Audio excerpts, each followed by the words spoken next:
Vamos voltando lá então, pessoal. Vamos terminar a nossa aula com o último bloco falando de fórmulas químicas, tá? Para a gente entender de uma vez por todas como a gente vai representar as nossas moléculas, tá? E vão ter 3 formas de a gente representar isso, tá? São 3 possíveis fórmulas químicas. A gente vai começar pela percentual, ok? Vou já falar para vocês. Dessas 3, a que mais nos interessa é a fórmula molecular mesmo, tá bom? Não é a percentual e nem a mínima. Porém, elas podem aparecer em algum exercício ou em alguma prova, tá bom? Essa parte de fórmulas químicas é uma aula um pouquinho mais tranquila, é uma parte da aula assim mais leve. Não vai cair coisas no vestibular focando em fórmulas químicas. Porém, é uma base do conhecimento que vocês precisam ter para conseguir interpretar as questões. Ok? Então vamos lá. Fórmula percentual. O que seria a fórmula percentual? Ela representa a percentagem ou porcentagem em massa de cada elemento no composto. Frisa bem que é em massa, tá bom, galera? Não é em quantidade de matérias. Então vamos lá ver, por exemplo. A massa da molécula sempre vai representar 100%, ok? Como que ficaria a fórmula percentual do metano? Que a fórmula molecular dele é CH4. Bem, qual é a massa do carbono? 12 unidades atômicas. E do hidrogênio? 1. Temos um único carbono. Então, de carbonos, temos uma massa total de 12 unidades. O hidrogênio, nós temos 4. Então, o total de massa do hidrogênio é 4 unidades atômicas. Beleza? Isso me dá uma massa de 16 unidades atômicas. Isso aqui é a massa molecular, então ela corresponde a 100%. Ok? 12 unidades atômicas corresponde a quantos por cento? E 4 unidades atômicas corresponde a quantos por cento? Né? Então a gente vai fazer o seguinte, olha lá, 16 é 100%. Eu não falei que era só a regra de 3? Taca-lhe pau na regra de 3. 16 não é 100%? Então 12 vai ser quantos por cento? Faz a regrinha de 3 aí e a gente vai chegar que a quantidade é exatamente aí. Opa, pulei. 75%. Beleza? Fiz a regrinha de 3, cheguei no valor de 75%. E agora o hidrogênio, vamos lá ver? Vai ter que ser 25%. Por quê, professor? Veja, o 100% não é o total? 75% é só carbono. Fica faltando quanto para 100%? 25%. Então você não precisa nem fazer cálculo, mas se você fosse fazer, faz a regra de 3. 16 é 100%. 4, porque tem que lembrar que hidrogênios são 4 hidrogênios, cada um com massa 1. Então 4 gramas correspondem a quantos por cento? E aí você vai chegar em 25%. Beleza? Que é isso aqui, ó.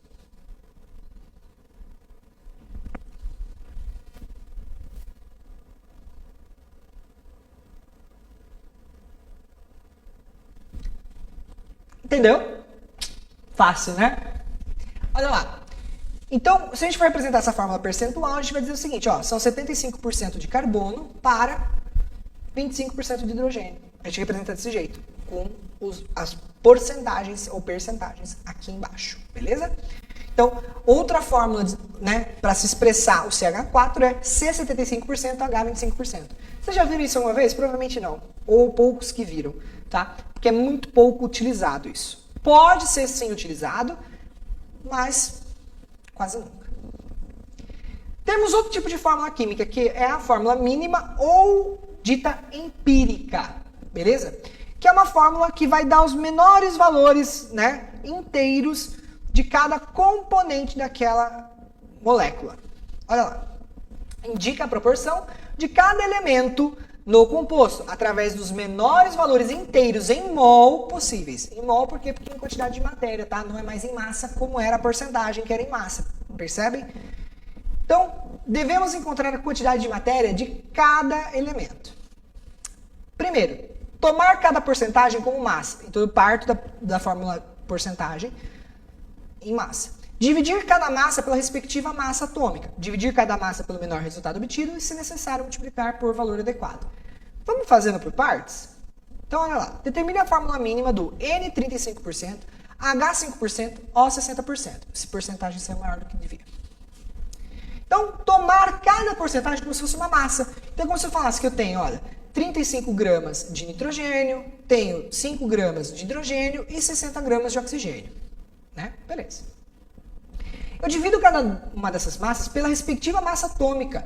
Ou seja, eu vou pegar 35 do nitrogênio e dividir por 14, porque a massa atômica do carbono do nitrogênio, desculpa, é 14. Do hidrogênio é 1, do oxigênio é 16. Fazendo essa divisão, eu obtenho 2,5 para o nitrogênio, 5 para o hidrogênio e 3,75 para o oxigênio. É mais ou menos como se estivesse falando assim, olha, para essas porcentagens, eu tenho que ter 2,5 mol de nitrogênio, 5 mol de hidrogênio e 3,75 mol de oxigênio. Aí eu vou fazer o quê? Eu vou pegar e dividir cada valor pelo menor resultado obtido. No caso aqui é 2,5. Então eu vou dividir isso por 2,5, isso por 2,5, isso por 2,5. Então, 2,5 por 2,5, 2,5, 5 por 2,5, 3,75 por 2,5. O primeiro resultado vai me dar 1, certo? Porque a ideia é sempre você tentar pegar pelo menos um deles, seja um inteiro, tá? Se não der, depois a gente vai fazer a multiplicação por um número maior para sumir com as vírgulas. 5 por 2,5 vai me dar 2 e 3,75 por 2,5 me dá 1,5. Veja, se não fosse por esse caso, vamos supor que eu não tivesse oxigênio na estrutura, eu poderia parar aqui e falar que eu tenho 1 de nitrogênio para 2 de hidrogênio. Porém, eu tenho oxigênio e o oxigênio me deu um número com vírgula.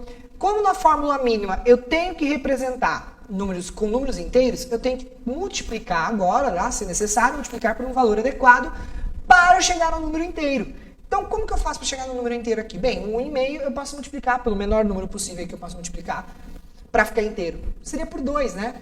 Então, eu multiplico tudo por 2, porque o que eu fizer para um, eu tenho que fazer para os outros, para poder chegar no número inteiro, todos eles sendo números inteiros. Então, 1 vezes 2 vai me dar 2, 2 vezes 2 vai me dar 4, e 1,5 vezes 2 vai me dar 3. Então, olha só, então quer dizer que eu tenho 2 hidrogênios para 4 hidrogênios e para 3 oxigênios. Então, a fórmula mínima dessa estrutura é N2H4O3, tá? Veja, a fórmula mínima representa a quantidade dos átomos na molécula como ela está na natureza? Não. Isso aqui é a representação mínima. Pode ser que seja N, por exemplo, N4H8O6, a fórmula molecular exata. Ou seja, como ela se apresenta na natureza. Beleza? Então tem que tomar cuidado, porque a fórmula mínima não representa a quantidade dos átomos na molécula como ela está presente na natureza. Beleza? Natália pergunta o seguinte, sempre vai multiplicar por 2? Não, Natália, aqui a gente multiplicou por 2 porque a gente tinha 1,5. E 1,5 multiplicado por 2 vai me dar um número inteiro aqui.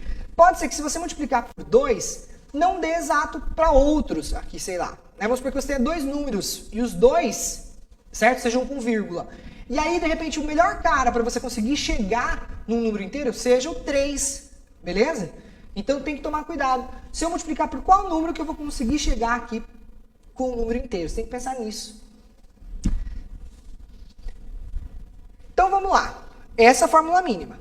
Agora a gente tem que falar da fórmula molecular. Ela é a mais interessante para a gente, porque ela vai nos dizer as razões exatas, as quantidades exatas de cada átomo, de cada elemento, na minha molécula, como ela se apresenta na natureza mesmo, beleza? Então, olha lá, o que é a fórmula molecular? Ela indica o número de átomos de cada elemento na substância. Né? Então, representa também a quantidade de matéria de cada elemento por mol de substância. Por exemplo, H2O. H2O, eu estou dizendo, são 2 átomos de hidrogênio para 1 átomo de oxigênio. Porque a molécula de água é assim, certo? Na natureza, toda molécula de água ela vai se comportar dessa forma. Vai ter 1 átomo de oxigênio para 2 de hidrogênio. Então, essa é a fórmula molecular da água. Como que eu determino a fórmula molecular? Primeiro, determinar a massa da fórmula mínima, né? E depois, pegar essa massa, né, da fórmula mínima, multiplicar por um x para obter a massa molecular. Enfim, vamos fazer, que é mais fácil, em vez de ficar falando aqui? Olha só. Exemplo. Um composto apresenta a fórmula mínima CH2. Sabendo que sua massa molecular é 42 unidades atômicas, determine sua fórmula molecular. Bem, então beleza. A minha massa molecular é 42 unidades atômicas, ou posso pensar que a massa molar é 42 gramas por mol. Olha só, beleza? Já posso pensar dessa forma. Então, dados. O carbono, a gente sabe que a massa dele é 12 unidades atômicas e o hidrogênio é 1. Vou determinar a massa da fórmula mínima. Se eu pensar na fórmula mínima CH2, seriam 12 do carbono mais 2 de hidrogênio, vai me dar 14. Então, na fórmula mínima, a minha molécula deveria ter massa de 14 unidades atômicas. Beleza. Vou fazer a próxima etapa. Vou pegar a massa da fórmula mínima, multiplicar por um x para ver como eu chego em 42. Né? Quantas vezes esse 14 tem que ser multiplicado, tem que ser somado para chegar em 42. E aí eu descubro que esse x vai valer 3, certo? Então é como se eu tivesse 3 vezes dessa molécula nessa fórmula mínima, como ela está representada, certo? Para chegar em 42 unidades atômicas. Então eu pego esse 3 e multiplico pela fórmula, né? E faço vezes um x para achar a fórmula molecular. Né? Multiplico pela fórmula mínima e faço vezes um x para chegar na fórmula molecular. Como assim, professor? Veja só. Passa a régua, pega lá. Então eu faço isso vezes 3. Então eu vou chegar em C3H6. Certo? Que é, desculpa aí, passei rápido. C3H6, que é justamente a fórmula molecular. Ok? Quer voltar aqui? Esse 3 aqui, então, ele vai nos representar a quantidade de vezes que isso precisa se repetir para chegar no 42, que é a fórmula, né, a massa molecular aí. Deu para entender isso? Vamos voltar mais um pouquinho para ficar mais claro?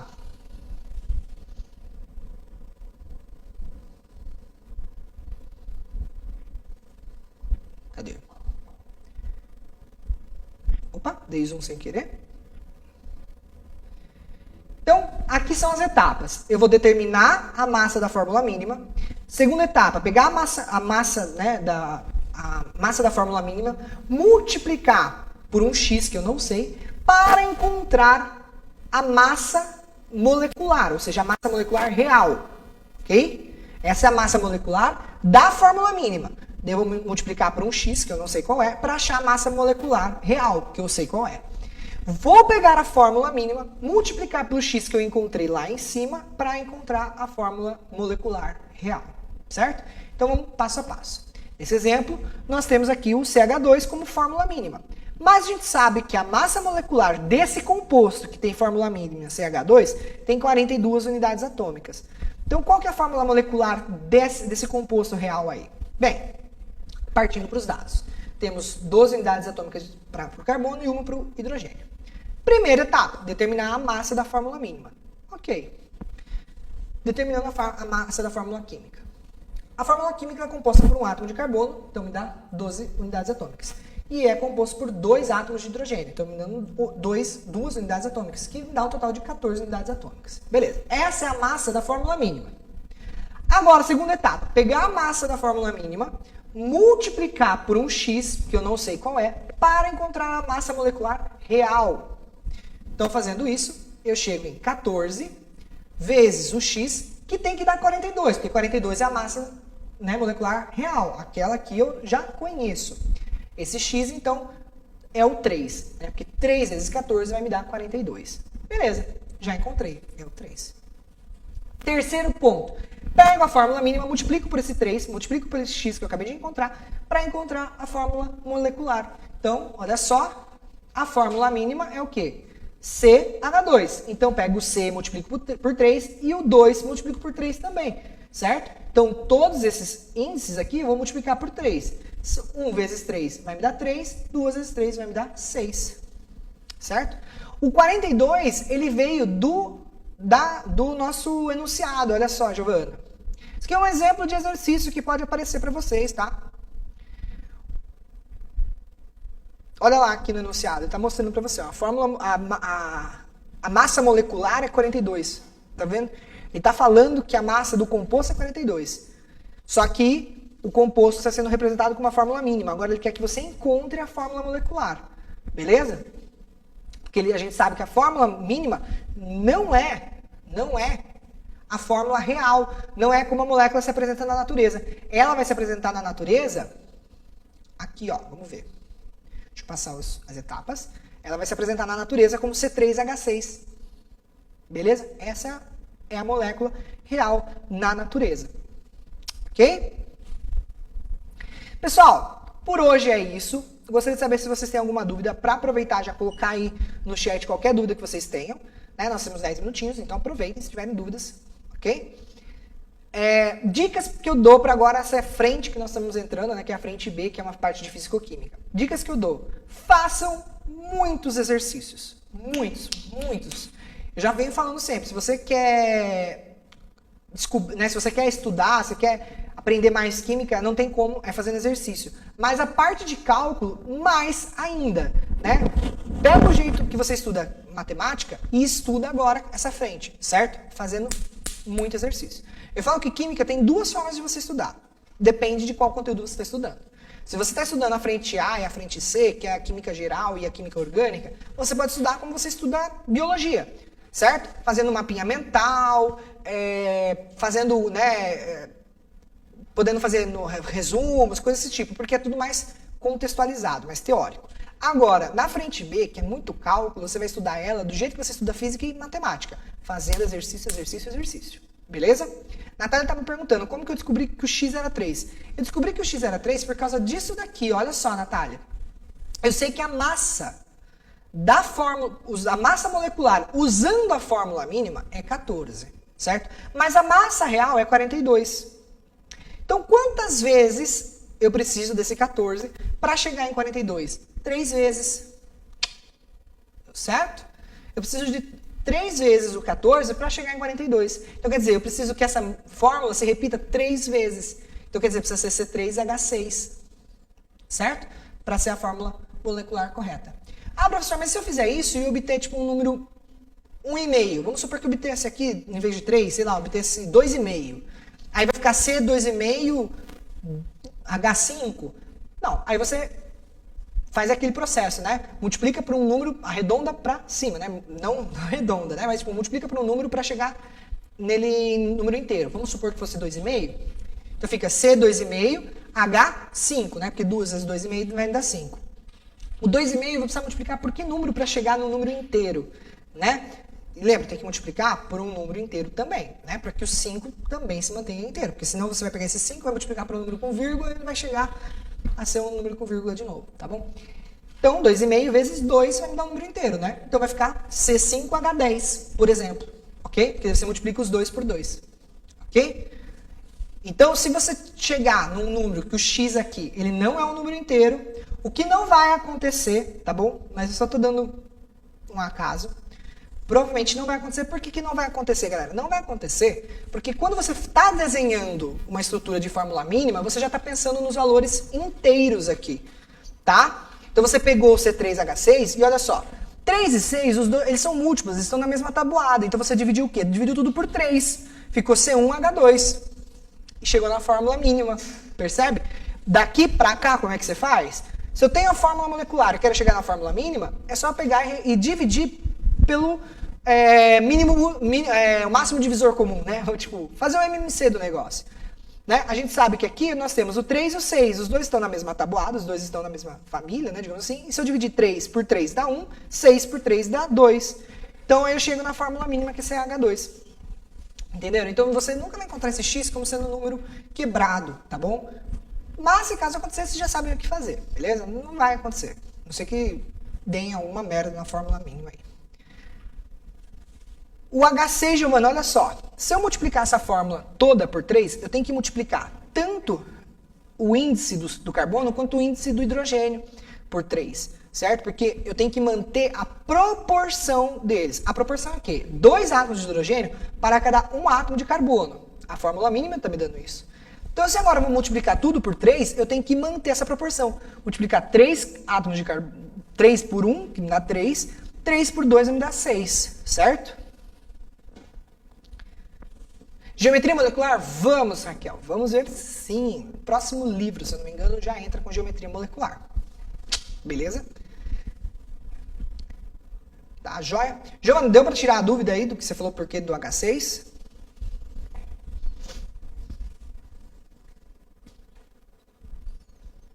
Tranquilo? Mais ou menos, então porque não entendeu. Tem que sair daqui e falar assim, porra, professor, entendi pra caralho. É isso aí que tem que falar. Mais ou menos não entendeu. Certo? Como é que é o negócio aqui, ó? Vamos pensar assim. Você entendeu como que chegou no 3 aqui, né? Por que o x é 3? Como que eu cheguei no 3 aqui? Show! Beleza. Aí, então, você está falando o que pra mim? Então, olha só. Esse 3 está me indicando que eu preciso desse CH2 repetido 3 vezes. Então, eu preciso de CH2, CH2, CH2. CH2, CH2, CH2 me dá quantos carbonos? 3, porque cada um tem 1. Então, 3 carbonos. CH2, CH2, CH2 me dão quantos hidrogênios ao todo? 6, né? Porque, ó, 1 tem 2, mais 2 do outro, 4, mais 2 do outro, 6. Então, 6, certo? É como se eu pegasse esse cara e multiplicasse tudo por 3, certo? Então, 1 vezes 3 me dá 3, 2 vezes 3 me dá 6. Show? Deu para entender agora que o que eu estou fazendo? Eu estou mantendo uma proporção. Ah, eu gosto disso, comandando um. Agora eu entendi. Aí sim, né? Do contrário, mais ou menos, não entendeu, só tá com vergonha de falar. Pode falar, não entendi ainda não, professor, explica melhor aí, porra. Aí fica show, beleza? É isso, gente. Imagina, estamos aí para isso. Então, galera, vamos encerrando por aqui. Acho que ninguém mais tem dúvida. Se mais alguém tiver dúvida, manda aí, tá? Que a gente tá aí para isso. Oh, imagina, vocês que dão uma ótima participação e tornam essa aula muito melhor do que ela é, na verdade. Tá bom, gente? Um grande beijo, então. Beijos, abraços. Até a próxima. Tchau.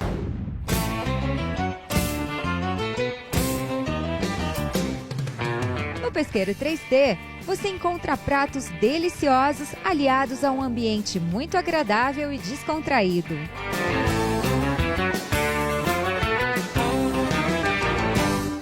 Ótica Carvalho, óculos e relógios que combinam com a sua rotina e o seu momento.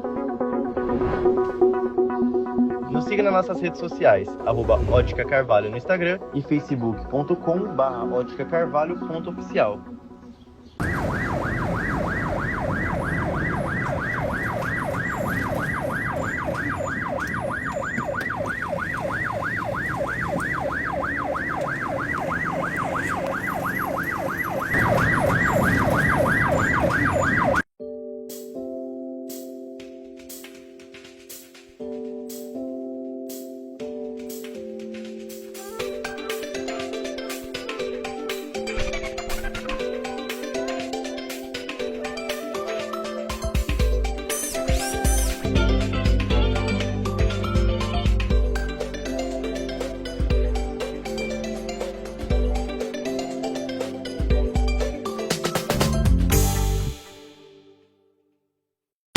Vamos lá, gente, último bloco aí, ó, os últimos 25 minutos de aula. A gente vai iniciar a segunda parte do módulo, tá? Vocês perceberam aí que a primeira parte a gente falou de coordenadas geográficas, fuso horário, e agora a gente vai entrar em cartografia. Para entendermos a cartografia, nós precisamos ter a base que eu dei. Então a gente perde um tempo, mas ganha lá na frente. Porque se eu começasse a dar aula aqui, ó, começasse, oi, cartografia, então vamos falar de cartografia. Vocês iam perceber aí, iria ficar um pouco confuso. Tudo bem, gente? Então, dando esse tempinho aí para vocês irem se ajeitando, voltaram do banheiro. Viu quem saiu do Big Brother na Fátima Bernardes? É ou não é? Vamos lá? Então vamos lá. Elementos da cartografia. Pessoal, cartografia é uma ciência isolada da geografia. Também, eu já falei para vocês de astronomia, que está ligada à física. Agora, a cartografia é uma ciência isolada. A cartografia é uma ciência, tá? E é uma ciência de produção de mapas. Só que o mapa ele é fundamental para o nosso entendimento geográfico, que é uma representação do espaço, o mapa. Tudo bem? Então, ó, conceito aí de cartografia é a ciência de representar a Terra numa superfície plana. E aqui a gente já começa a encontrar alguns probleminhas. Por quê? Porque a Terra é uma esfera e você vai representar ela em um plano. Tudo bem? Então você já tem aqui, ó, uma dinâmica, e você vai ver que essa dinâmica de você representar uma esfera em uma superfície plana é uma dinâmica que exige muita o quê? Ciência. Exige muito dados, exige muito conhecimento, exige muita técnica. Inclusive vocês podem encontrar que cartografia é uma arte, porque você representar uma esfera terrestre em um plano é uma arte. E é uma arte que não é exata, tá? E por que não é exata? Posso fazer um exercício com vocês. Você vai dar uma bola de presente aí pro seu primo. Uma bola, uma esfera. E eu te dou um papel para você embrulhar essa bola. Você vai conseguir embrulhar a bola num presente, né, para dar de presente, igualzinho é a bola, igualzinho é a superfície esférica da bola? De jeito nenhum. Sempre vai ter uma falha. Sempre vai ter o quê? Uma distorção. Então aqui, ó, já estou adiantando para vocês que todo mapa apresenta uma distorção. Todo mapa que você enxergou até agora e todo mapa que você vai enxergar a partir de agora também, todos eles têm uma distorção. tá? E é isso que a gente precisa entender na cartografia, porque essas distorções podem envolver opiniões, podem envolver debates políticos, que é o que a gente vai discutir. Tudo bem? Só que você precisa entender, né, que o mapa é uma forma do quê? De linguagem. Então, há uma discussão na própria geografia, acho que eu falei isso na primeira aula, né? Se quem veio primeiro, né, a escrita ou uma representação espacial, ou seja, um mapa. Né? Os geógrafos, né, vão falar que foi o mapa. Os historiadores vão falar que foi a escrita. Tá? Só que os próprios historiadores, pergunta para o professor de história, há uma tendência aí de falar, não, o homem primeiro ele representou a área onde ele vive. Então primeiro ele fez um mapa, lógico, um mapa grotesco, um mapa totalmente desconexo, né, que não é o caso. A cartografia, essa representação ela tem que ser muito proporcional, por isso que é uma ciência, tudo bem? Então o mapa sendo uma forma de linguagem, quando você pegar um mapa em mãos, o que eu quero que você observe? Né? Eu quero que você leia o mapa, e para você ler o mapa, a primeira coisa que você vai ter que ter, o título. Aí você vai falar, pô professor, mas nem todo mapa tem título, realmente. Nem todo mapa tem título, mas o mapa que tiver título, você tem que observar. Você tem que ler o mapa, né? Você tem que ler o título do mapa, porque você já tem informação sobre o que você vai encontrar nessa representação espacial. Tudo bem?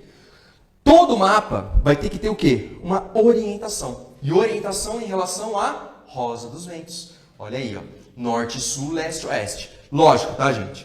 Um mapa, ele sempre vai dar o norte. Então, todo mapa vai ter um símbolozinho assim, ó. Lógico, vai ser mais bonitinho, mas todo mapa vai ter o norte representado, tá? Só que esse norte pode estar para cima, ou pode estar para o lado, ou pode estar para baixo.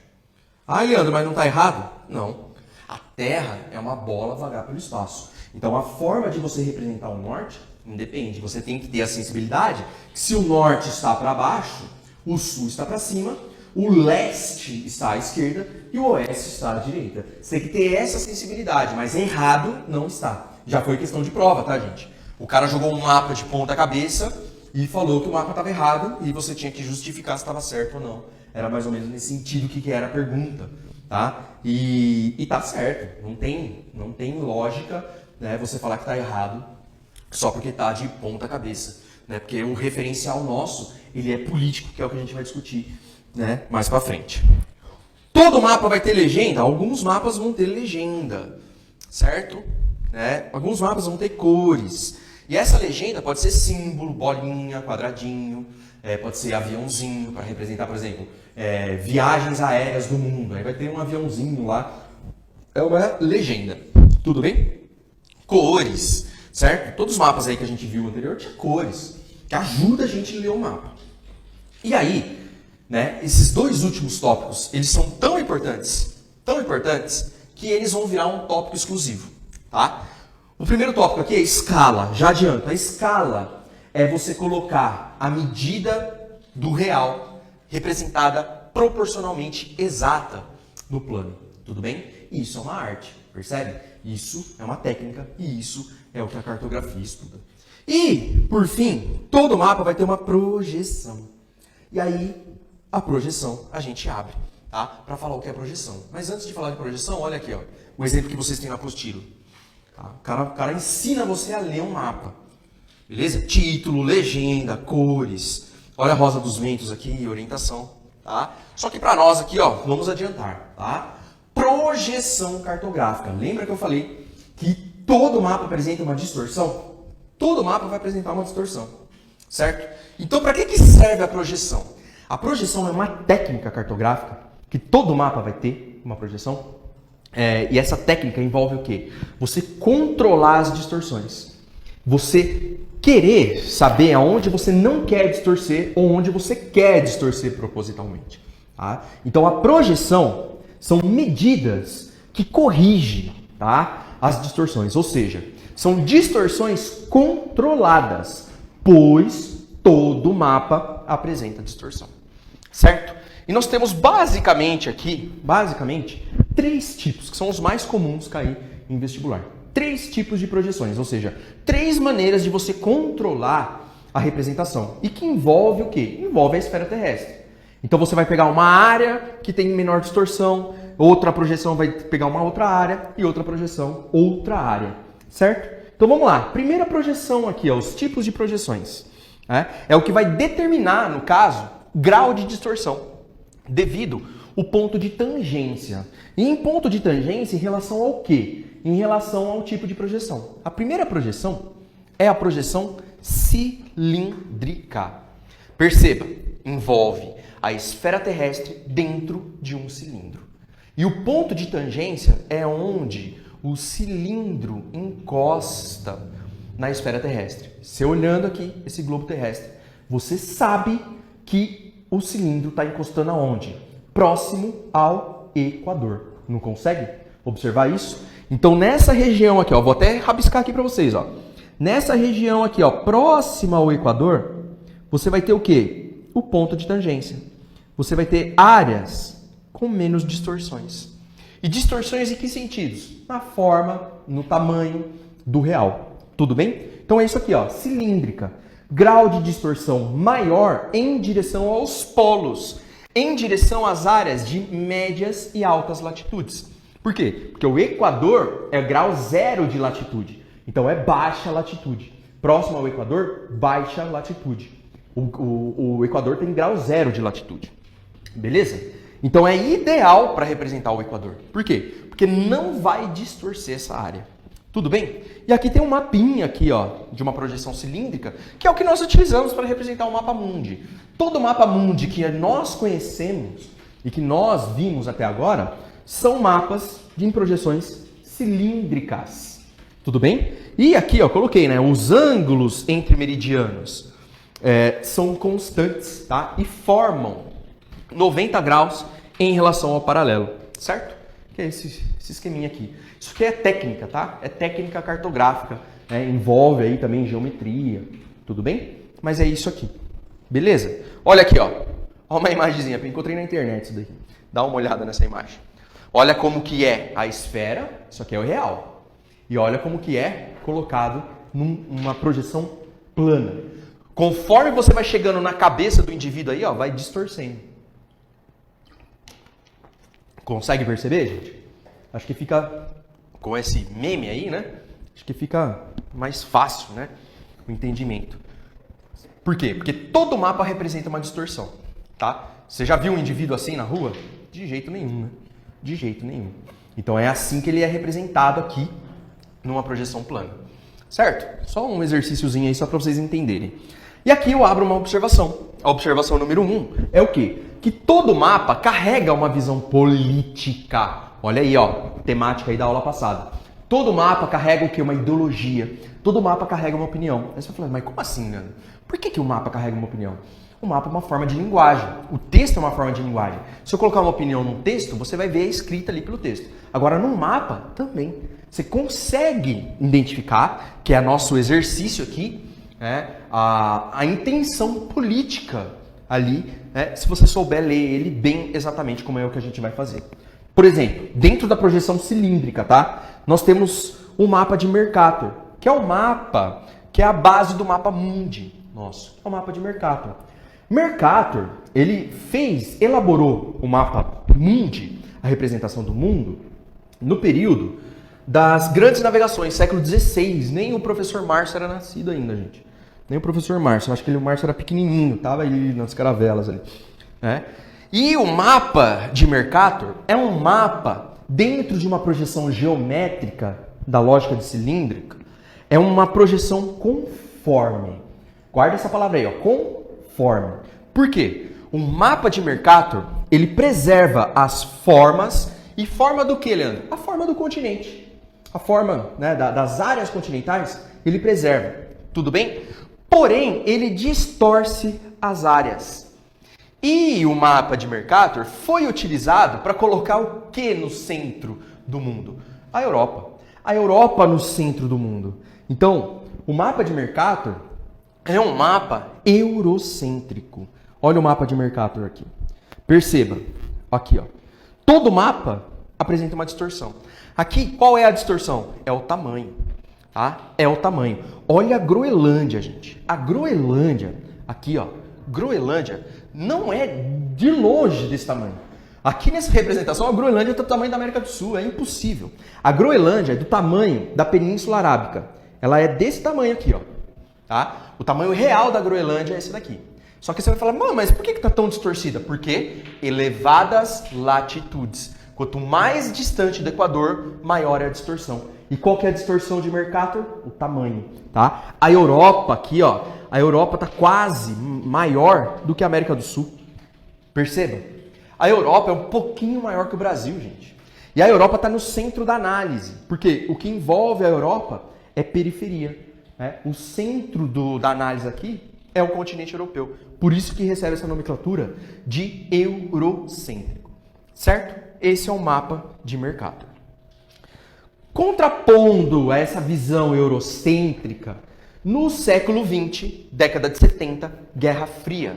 A Guerra Fria, o mundo era dividido em bipolar, né? Socialismo e capitalismo, e a discussão, a preocupação era somente essa. Ou você é capitalismo ou você é socialismo. Só que você tinha áreas de influência, que a gente chegou a comentar um pouquinho.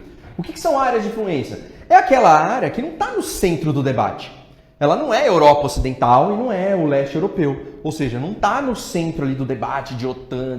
É aquela área periférica. E essa área periférica, dentro do contexto da Guerra Fria, era chamada de terceiro mundo.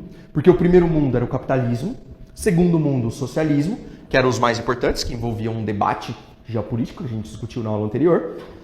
E o terceiro mundo, que era ninguém, terra de ninguém. Terceiro mundo é terra de ninguém. Terceiro mundo é a periferia do sistema, tá? E vem o Peters, né?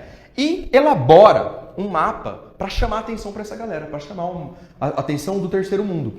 E o que ele faz? Ele faz uma projeção geométrica equivalente. Equivalente o quê? Equivalente ao tamanho real dos continentes. Então ele preserva o tamanho real das coisas, porém ele distorce a forma. E o mapa dele é considerado terceiro mundista. Olha aqui, ó. Percebe? Olha aqui, ó. O tamanho que você está vendo aqui nesse mapa é o tamanho real. Só que existe uma distorção. Ele pressiona, tá? Ele pressiona assim, ó, de leste a oeste, ele pressiona a forma. Tudo bem? Deixando comprido. Só que o tamanho é real. Esse é o tamanho real. Beleza? Se você comparar esse mapa em relação ao Mercator, você vai ver uma imensa diferença. Olha aqui. Isso aqui é uma... Hoje, né, a gente analisando, né? Isso aqui está totalmente equivocado do ponto de vista da área. Aqui não, aqui está exato. A Europa realmente é pequenininha, de fato. É o territóriozinho pequenininho. A África é gigantesca, certo? A Groenlândia não tem significância do tamanho aqui, ó.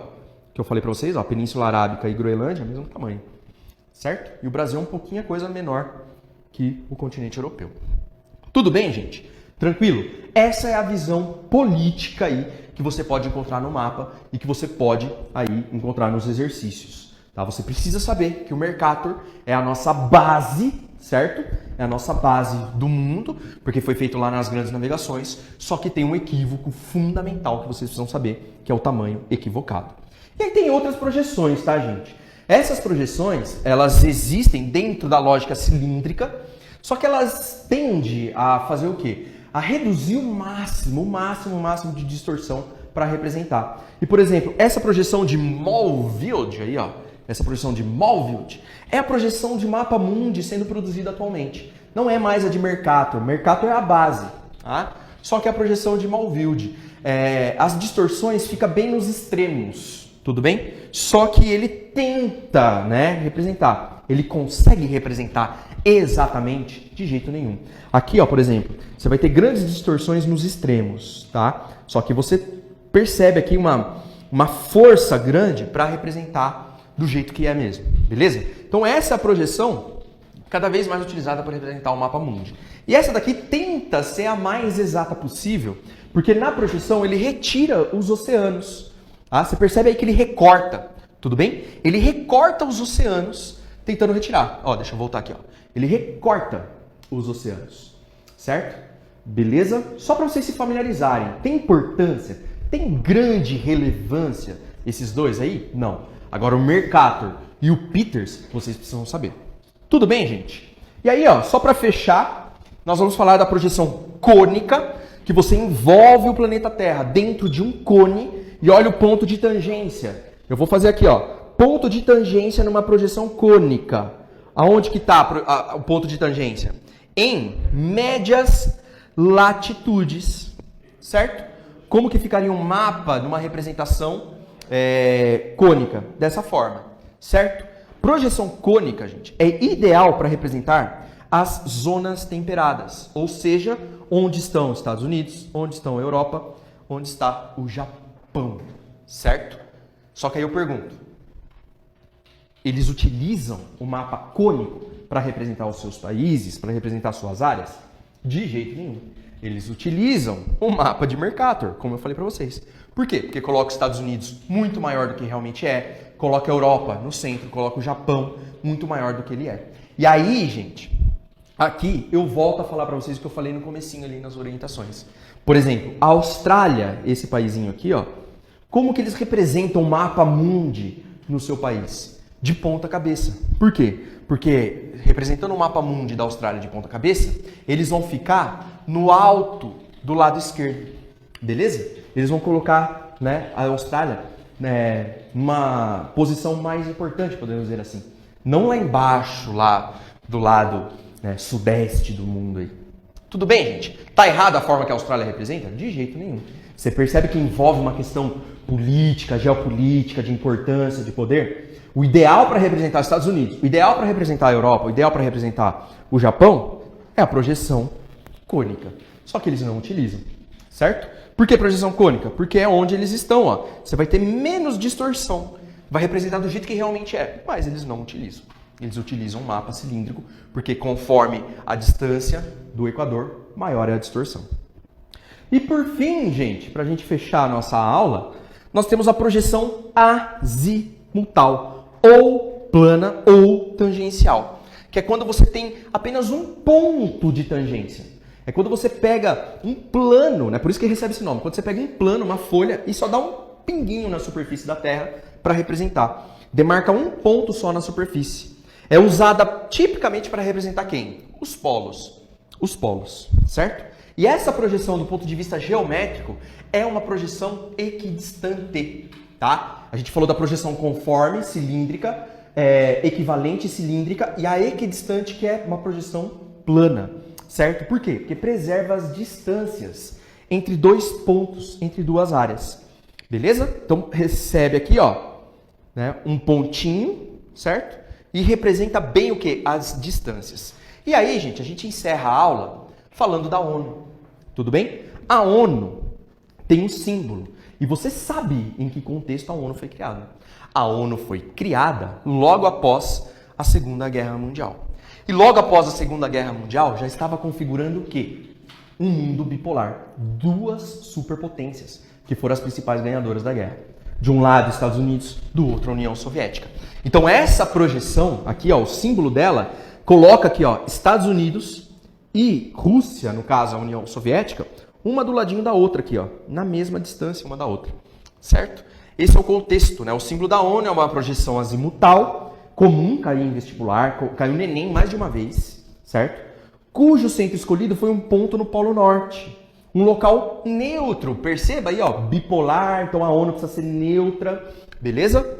O que permite a visualização de todos os continentes e a distância de um ponto ao outro é preservada, beleza? É nesse sentido, com o propósito de retratar, né, a união dos povos. Lembra qual que é o objetivo da ONU? Nunca mais ocorrer uma guerra mundial, que nem foi a Segunda Guerra, mediar conflitos. Então tem essa questão da neutralidade. Então as distâncias de um ponto ao outro tem que ser iguais. Tudo bem?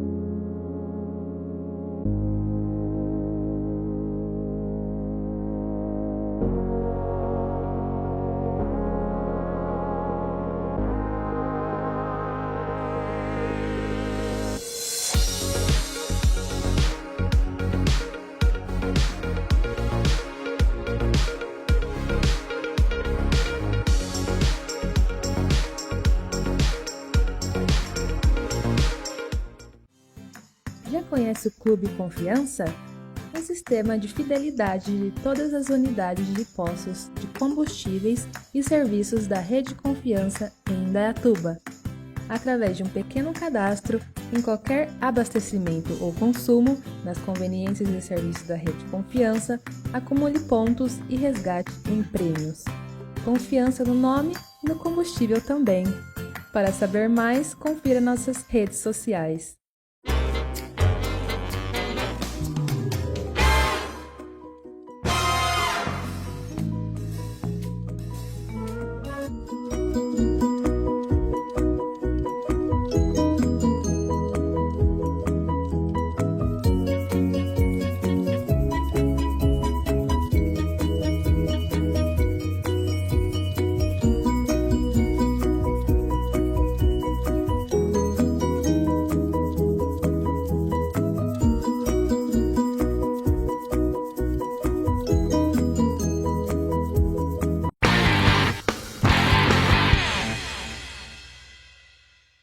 Olá, se você chegou até aqui porque você quer desconto para estudar em 2021. Meu nome é Felipe, eu sou do Mundo Enem Pré-Vestibular e há mais de uma década eu ajudo jovens como você no sonho da preparação para o Enem e para os principais vestibulares. O que é essa promoção Meu Enem Vale Desconto? Você que acabou de fazer Enem, sabe a tua nota? Coloca ela aqui embaixo e você vai concorrer a bolsas com vários descontos, inclusive podendo estudar de graça. Então não perde a oportunidade, se inscreve. E no dia 21 de abril nós vamos sortear cadernos como esse aqui, ó, com códigos QR Code, onde você pode estudar e acompanhar a resolução comentada de todas as edições do Enem até agora. Então não perde, participa da promoção e garante seu desconto. Preenche agora mesmo e a gente se vê na sala de aula.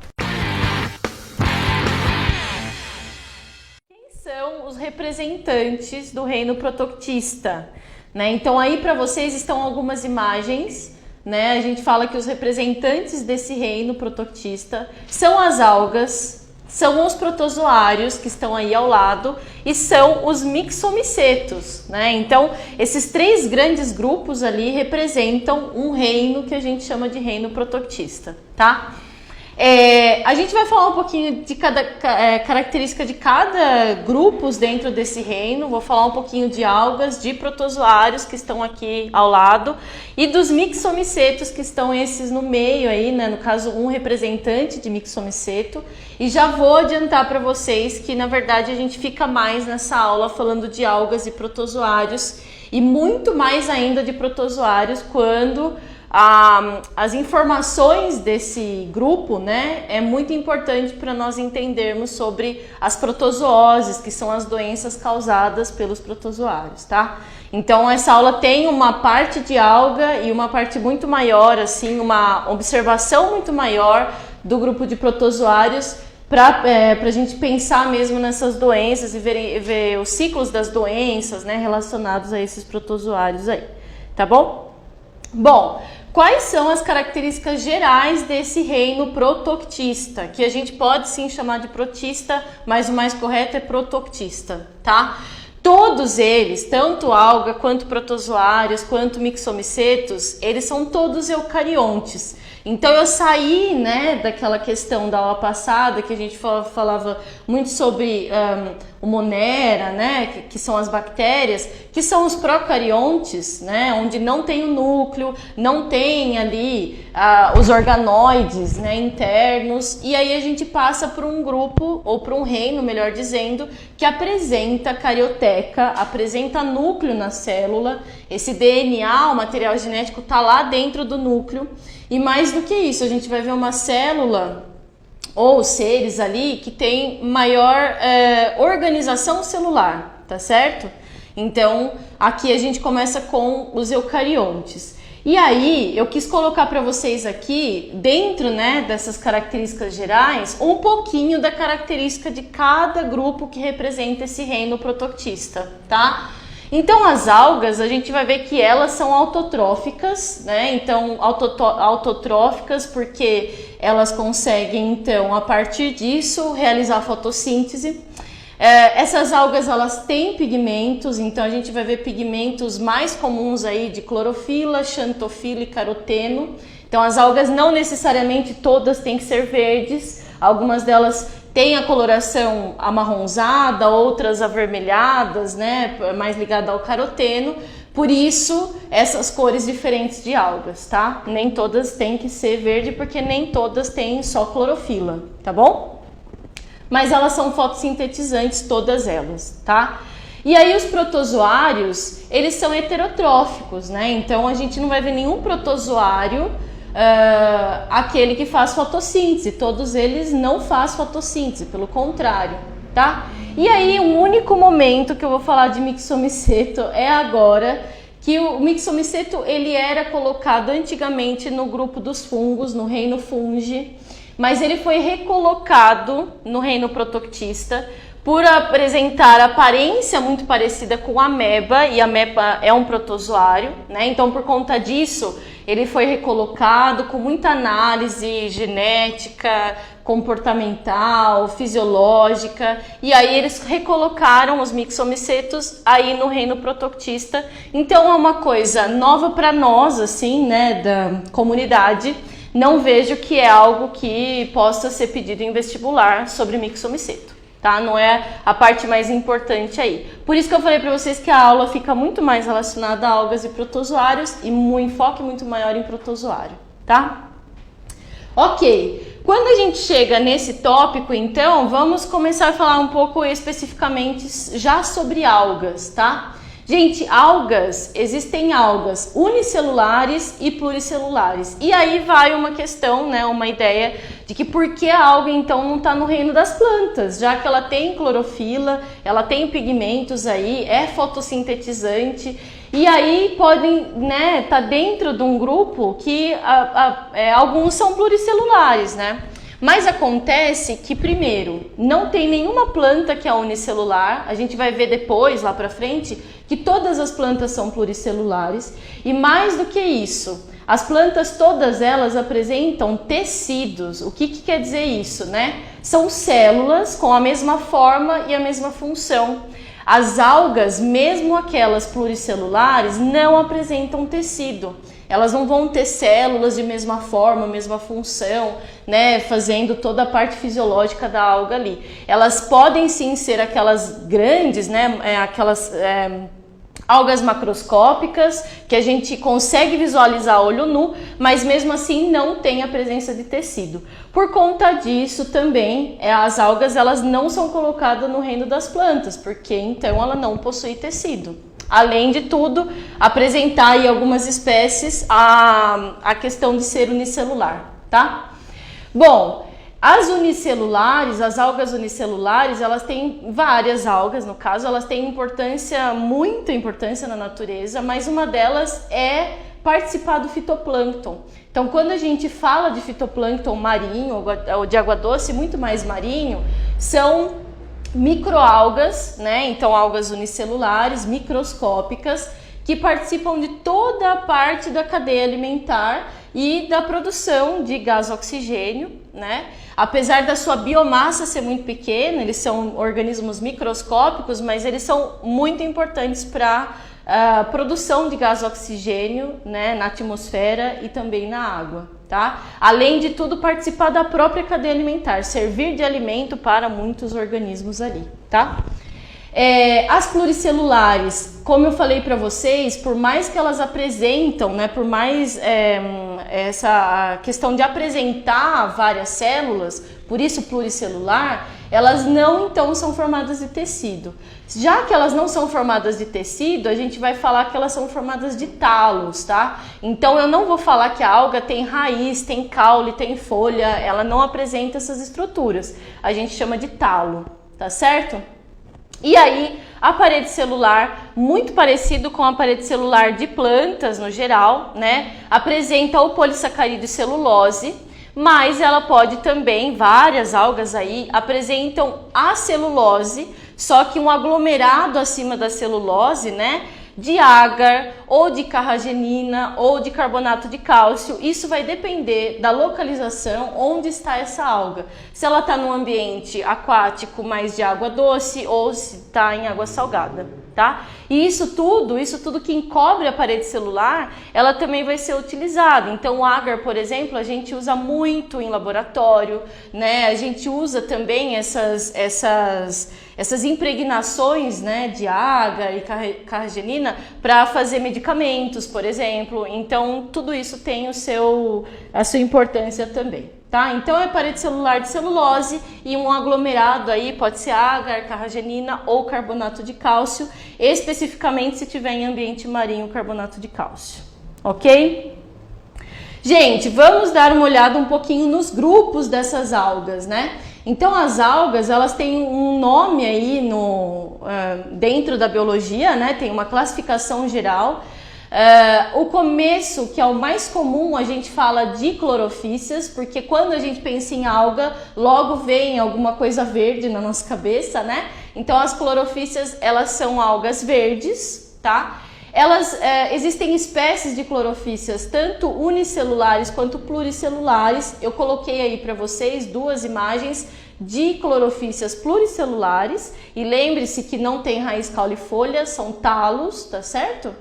E não formam tecidos. E aí eu vou ficar sempre falando desses grupos de algas para vocês com relação à reserva e à parede celular, porque isso pode diferenciar de grupo para grupo de alga, tá? Então, por exemplo, a reserva das clorofícias é o amido. E o que a gente sabe também que é a mesma reserva de planta, por exemplo, tá? Então ela faz lá a fotossíntese, produz glicose, essa glicose ela vai se associando, vai se ligando até formar um polissacarídeo que é o amido, tá certo? E a parede celular também de celulose. Então a gente tá vendo aí 2 grupos, né, duas imagens de 2 espécies de clorofícias macroscópicas pluricelulares, tá? Muito comum até no nosso litoral brasileiro, tá certo? Quando a gente olha para esse lado aqui, eu já tô vendo algas que não apresentam só o cloroplasto, né? A clorofila. Ele vai apresentar outros tipos de pigmentos para conseguir então ficar dessa coloração mais amarronzada que a gente está vendo, tá certo? São as feofícias, são as algas pardas ou a chamada de marrons também. Todas as algas pardas, elas se apresentam de forma pluricelular, então todas são macroscópicas, tá? Além disso tudo,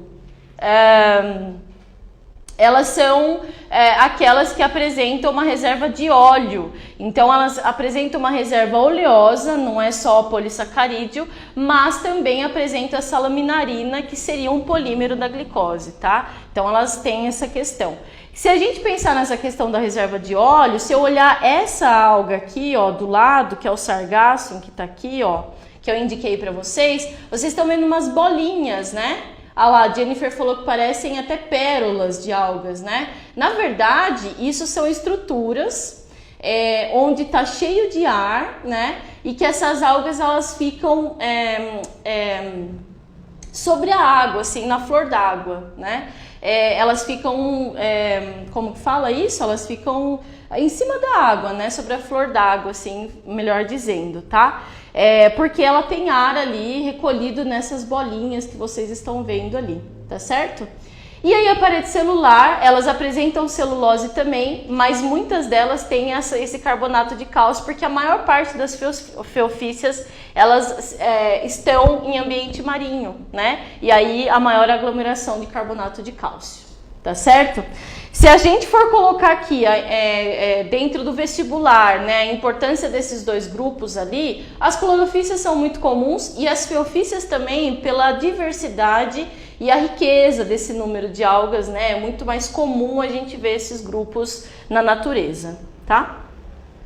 Bom, as rodofícias são as algas vermelhas, mas cuidado, não é aquela que causa maré vermelha. A gente vai falar um pouquinho das que causam a maré vermelha, tá?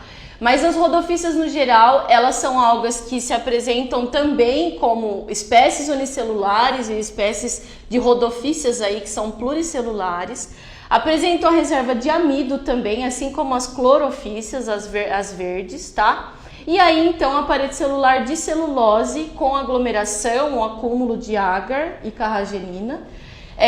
Também algumas apresentam carbonato de cálcio. Pessoal, essas rodofícias é muito comum em corais, tá? Então, quando a gente conversa um pouquinho dentro da ecologia, da formação de corais, que são quinidários, que se associam a algas, né? Alguns grupos de algas, as algas que se associam a corais né, que fazem aquela relação ecológica entre corais e algas, mutualística ali, ela é então as das algas vermelhas, essas rodofícias, tá certo? Então por isso que muitas delas apresentam carbonato de cálcio, porque estão em ambiente marinho, nas zonas, né, onde recebem muito sol, com uma temperatura um pouco maior, mais alta do que o comum, e aí então associam-se a esses quinidários ali, tá certo? Então são as rodofícias aí, as algas vermelhas, tá? Bom, e aí a gente olha para o lado e vê esse grupo de algas que nós chamamos de diatomáceas, é muito mais comum, né? O nome diatomácea, mas também a gente chama de bacilariofíceas. Dentro desse grupo nós estamos vendo apenas algas unicelulares. Tá? Então elas são, né, na verdade aí a gente está vendo uma imagem de microscopia e várias diatomáceas ali, né, cada uma de uma espécie e portanto a importância delas para o fitoplâncton, tá? Então elas são sim participantes, lógico que todas são, mas se a gente pensa no fitoplâncton que vai, além de produzir fotossíntese, ou produzir gás oxigênio pela fotossíntese, ela vai servir de alimento para zooplâncton, que são microcrustáceos, por exemplo, tá? E aí então toda essa importância também das microalgas para a cadeia alimentar, tá? Não só das algas macroscópicas, das microscópicas também, tá bom? Gente, as diatomáceas, elas reservam óleo, então a reserva dela não é de polissacarídeo, não é de amido, mas sim de óleo, tá?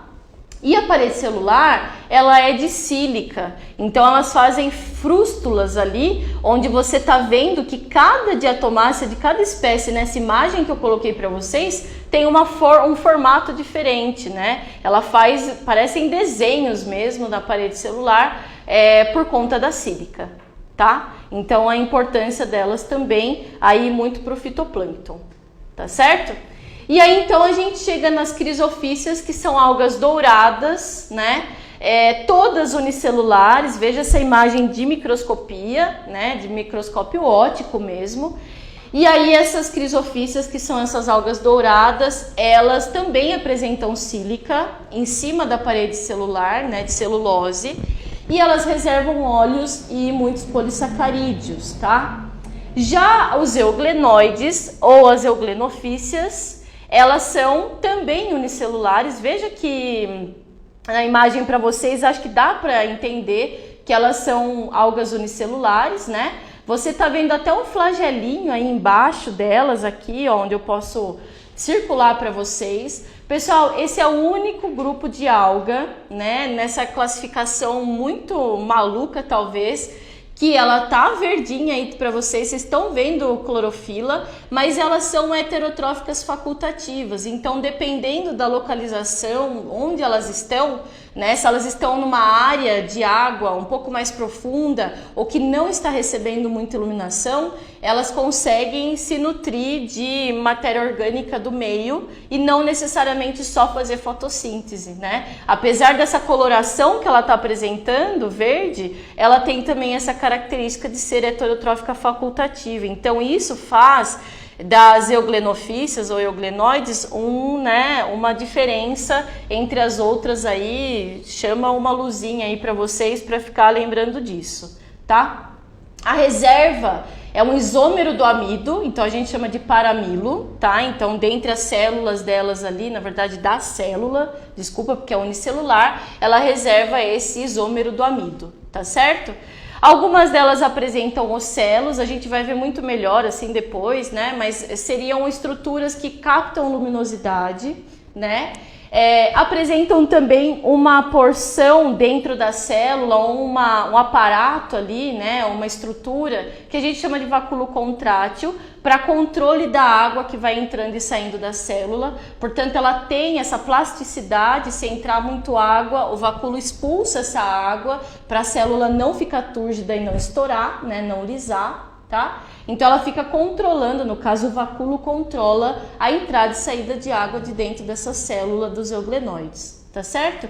E não apresentam parede celular. Então, a partir disso, a gente vê assim, né, como é difícil realmente fazer sistemática dos organismos no geral, porque aqui a gente está vendo clorofila, mas ela é heterotrófica facultativa e, além de tudo, ela não apresenta parede celular. Mas ela está dentro do grupo de algas também, tá? E podem apresentar até 2 flagelos, então eles são organismos biflagelados. Um flagelo maior e um flagelo menor, então a gente entende que ele chicoteia o flagelo e tem uma locomoção ali no ambiente aquático, ok?